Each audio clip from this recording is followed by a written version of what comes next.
Hi friends, அனைவருக்கும் வணக்கம். Welcome to our channel Kalaipriya's life style.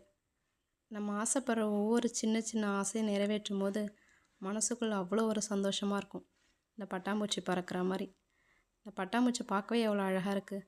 அந்த மாதிரி நாம் ரசித்து செஞ்ச ஒரு விஷயத்தை பார்க்கும்போது மனசுக்குள்ளே அவ்வளோ ஒரு சந்தோஷம் இருக்குங்க. அதை வார்த்தைகளால் சொல்லவே முடியாது. அந்தளவுக்கு நம்ம செய்யும் போது அவ்வளோ ஒரு திருப்தியாக இருக்கும். அந்த விஷயங்கள் செய்கிறதுக்கான வாய்ப்பு கிடைக்கும் போது கண்டிப்பாக அதை நம்ம பயன்படுத்திக்கணும். அப்படி நான் என்னோடய பொண்ணுங்களுக்கு நான் என் கையால் ட்ரெஸ் ஸ்டிச் பண்ணி